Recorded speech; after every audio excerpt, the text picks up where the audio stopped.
Bonjour, je m'appelle Gramairie et bienvenue dans la capsule de la préposition par. Dans cette vidéo, les multiples manières d'utilisation de cette préposition seront vues. Il y a 12 utilisations de par qui seront explorées. Commençons par la catégorie de l'auteur d'une action. Cette catégorie se divise en 5 sous-catégories. Les animaux, la famille, les métiers, les prénoms et les pronoms. Avec les animaux, la préposition par peut désigner au moins un être vivant qui commet un geste comme dans la phrase « Il a été attaqué par un tigre » ou par introduit l'auteur de l'attaque qui est le tigre. Avec la famille, la préposition peut désigner au moins un membre de la famille qui commet un geste. Pour illustrer cela, dans la phrase « La valise a été achetée par sa sœur », l'auteur de l'action est sa sœur qui est introduite par. Avec les métiers, par peut désigner au moins un professionnel qui commet un geste. Par exemple, dans la phrase « Le circuit a été réparé par le mécanicien », l'auteur désigné par la préposition par est le mécanicien. Avec les prénoms, la préposition peut désigner une personne précise nommée qui commet un geste. En guise d'exemple, dans la phrase « Ce livre a été écrit par Jonathan », Jonathan est l'auteur de l'action que par introduit. Avec les pronoms, la préposition par peut désigner au moins une personne identifiée par un pronom qui commet un geste. Un exemple de cela est avec la phrase « Mon tableau a été vu par elle » ou par introduit l'auteur de l'action étant elle. Voici d'autres exemples par sous-catégorie pouvant être utilisés. Voici maintenant un tableau contenant d'autres exemples pouvant être utilisés. Vous pouvez mettre la vidéo sur pause pour les regarder plus attentivement. Passons à la catégorie des capacités mentales. Dans cette catégorie, la préposition par peut désigner une faculté mentale ou intellectuelle avec laquelle une action est faite.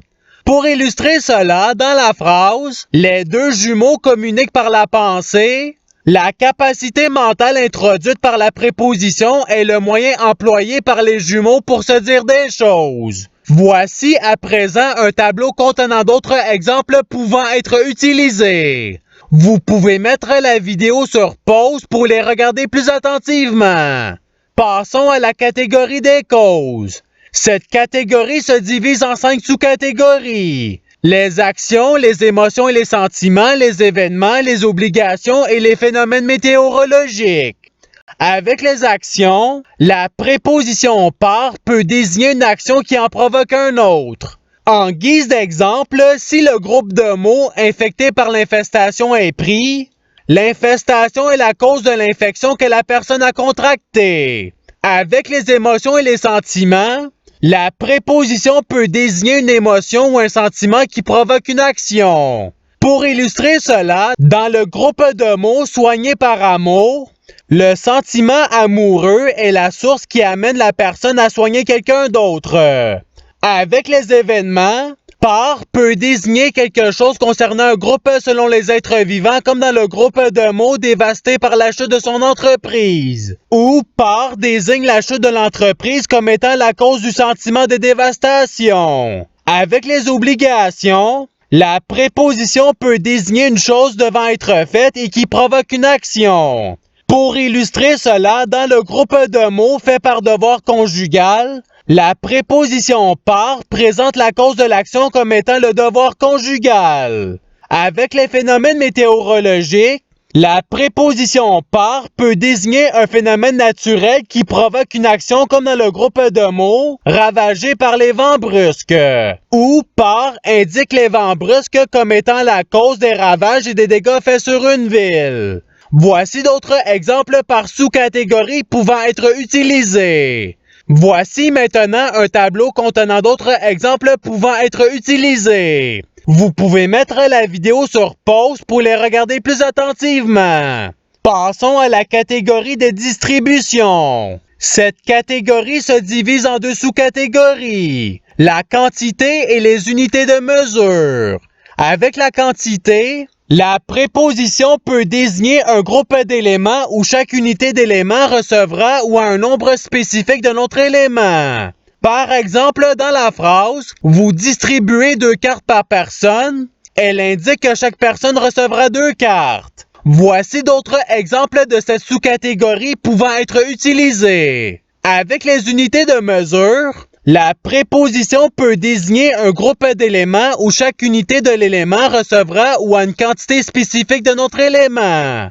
En guise d'exemple, si la phrase « Elles recevront 350 ml de sirop par infirmière » est prise, elle indique que chaque infirmière recevra 350 ml de sirop. Voici d'autres exemples de cette sous-catégorie pouvant être utilisés. Voici à présent un tableau contenant d'autres exemples pouvant être utilisés. Vous pouvez mettre la vidéo sur pause pour les regarder plus attentivement.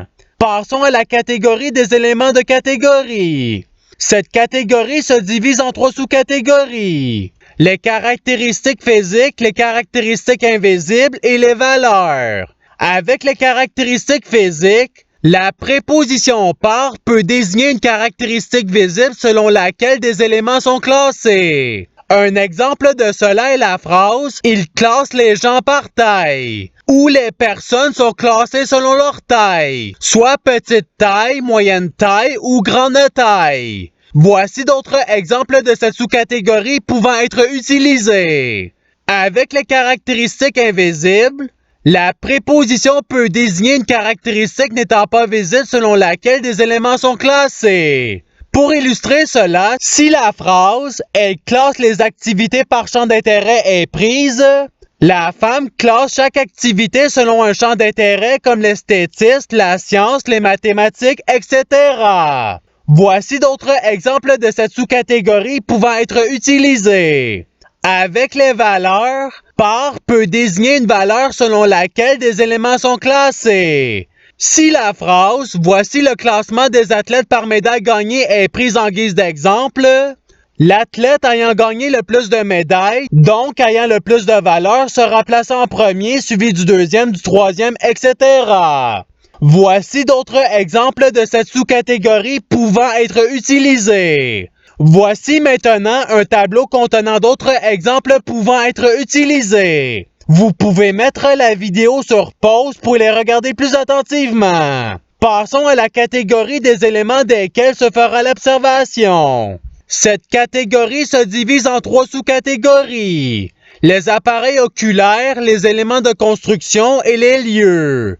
Avec les appareils oculaires, la préposition par peut désigner un outil dont se sert une personne pour observer un élément.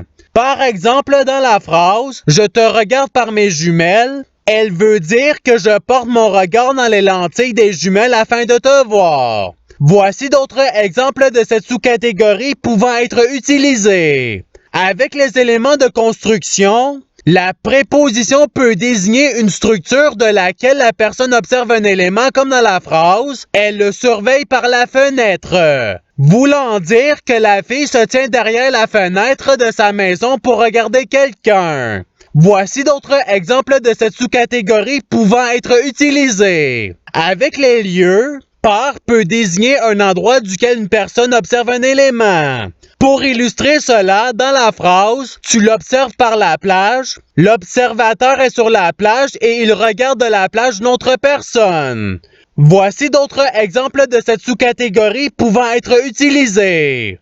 Voici à présent un tableau contenant d'autres exemples pouvant être utilisés. Vous pouvez mettre la vidéo sur pause pour les regarder plus attentivement. Passons à la catégorie des éléments intermédiaires. Cette catégorie se divise en 3 sous-catégories. Les créations humaines, les lieux naturels et les territoires.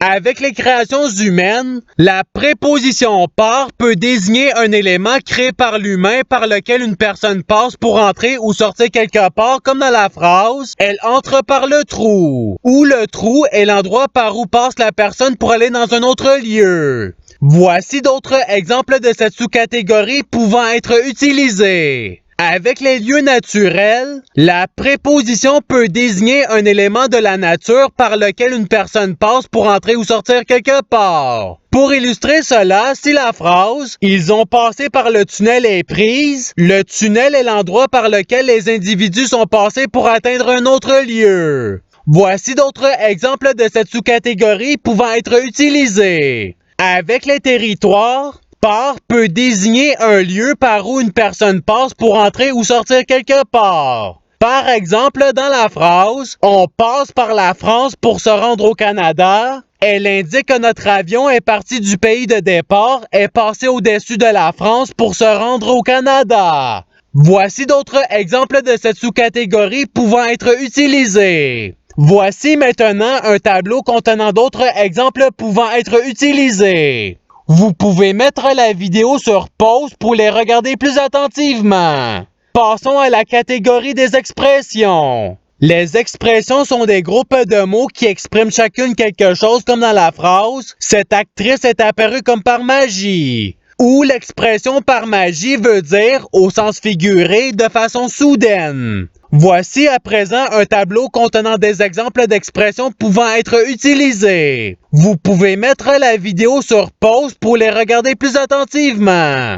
Passons à la catégorie des manières. Cette catégorie se divise en 4 sous-catégories. La communication, les contacts physiques, les formes et les moyens de transport. Avec la communication, la préposition « par » peut désigner un moyen de communication utilisé pour échanger avec quelqu'un ou plusieurs personnes. En guise d'exemple, dans la phrase « Le banquier peut être rejoint par téléphone », la phrase indique qu'une personne peut utiliser le téléphone pour communiquer avec le banquier. Avec les contacts physiques, la préposition peut désigner le moyen qu'un ou plusieurs éléments est pris ou est utilisé. Par exemple, dans la phrase « La secrétaire prend sa sacoche par la ganse », la phrase indique que la femme met sa main sur la ganse de la sacoche et la soulève. Avec les formes, par peut désigner la forme que va prendre l'élément ou le groupe d'éléments comme dans la phrase « Les cadeaux arriveront par paquet de 8 » ou la forme est en paquet de 8. Avec les moyens de transport, la préposition peut désigner un moyen de transport utilisé par une personne ou un groupe pour aller quelque part. En guise d'exemple, dans la phrase « Nous avons atteint la gare par train », la phrase indique que nous avons pris le train pour passer du lieu de départ au lieu de destination qui est la gare. Voici d'autres exemples par sous-catégorie pouvant être utilisés. Voici maintenant un tableau contenant d'autres exemples pouvant être utilisés. Vous pouvez mettre la vidéo sur pause pour les regarder plus attentivement. Passons à la catégorie des sens de la direction et des emplacements sur un élément. Avec la première sous-catégorie qui est les emplacements sur un élément, la préposition « par » peut désigner la zone précise d'un élément de laquelle un ou plusieurs autres éléments fait une action. Pour illustrer cela, dans la phrase « Le joueur passe la rondelle par le bord de la bande », par indique le bord de la bande comme étant l'endroit où la rondelle a passé pour compléter la passe. Voici d'autres exemples de cette sous-catégorie pouvant être utilisés. Avec la deuxième sous-catégorie étant le sens de la direction, la préposition peut désigner une direction où un ou plusieurs éléments vont faire une action. Un exemple de cela est dans la phrase « La coureuse dépasse l'adversaire par la droite » ou « par » désigne par où la coureuse a effectué son dépassement. Voici d'autres exemples de cette sous-catégorie pouvant être utilisés. Voici à présent un tableau contenant d'autres exemples pouvant être utilisés. Vous pouvez mettre la vidéo sur pause pour les regarder plus attentivement. Passons à la catégorie des sources d'information. Cette catégorie se divise en 3 sous-catégories. Les familles, les proches, les métiers et les prénoms. Avec les familles et les proches, la préposition « par » peut désigner un membre de l'entourage proche de quelqu'un de qui viennent les informations. Par exemple, dans la phrase « J'ai su par ma sœur que tu venais nous visiter », ma sœur est la personne de laquelle j'ai obtenu l'information de votre visite. Voici d'autres exemples de cette sous-catégorie pouvant être utilisés. Avec les métiers, la préposition peut désigner une personne expérimentée dans un domaine de qui viennent les informations, comme dans la phrase « Vous savez par le journaliste qu'il va y avoir une manifestation » ou « Le journaliste est la personne de qui j'ai reçu l'information de la manifestation ». Voici d'autres exemples de cette sous-catégorie pouvant être utilisés. Avec les prénoms, par peut désigner une personne précise de laquelle les informations proviennent. Un exemple de cela est la phrase « Ils ont su par Mario qu'une tornade s'en venait par ici ». Mario est la personne source de qui les gens ont pu savoir qu'une tornade se dirigeait vers eux. Voici d'autres exemples de cette sous-catégorie pouvant être utilisés. Voici maintenant un tableau contenant d'autres exemples pouvant être utilisés. Vous pouvez mettre la vidéo sur pause pour les regarder plus attentivement. Passons à la catégorie du temps. Cette catégorie se divise en deux sous-catégories, les cycles et les moments précis. Avec les cycles, la préposition par peut désigner une période qui revient de manière précise durant laquelle un événement ou une action a lieu. Pour illustrer cela, si la phrase « Le médecin me dit de prendre un comprimé par jour » est prise, le médecin indique à son patient qu'à chaque jour, il doit avaler un comprimé du médicament qu'il a prescrit. Voici d'autres exemples de cette sous-catégorie pouvant être utilisés. Avec les moments précis, la préposition peut désigner un moment précis. Dans ces cas, par est suivi de un ou une et de beau ou belle. Par exemple, dans la phrase « Par une belle journée d'été, nous nous sommes rencontrés au chapiteau ». Par indique que la rencontre a eu lieu durant une journée dans la saison d'été. Voici d'autres exemples de cette sous-catégorie pouvant être utilisés. Voici maintenant un tableau contenant d'autres exemples pouvant être utilisés. Vous pouvez mettre la vidéo sur pause pour les regarder plus attentivement. Et c'est ce qui termine la capsule. Je vous remercie d'avoir regardé la vidéo en souhaitant qu'elle ait pu vous aider davantage à votre apprentissage de la langue française. Si vous le voulez, il y a d'autres capsules sur d'autres sujets qui vous attendront sur ma chaîne. Cela dit, je vous souhaite une bonne journée ou soirée. À la revoyure!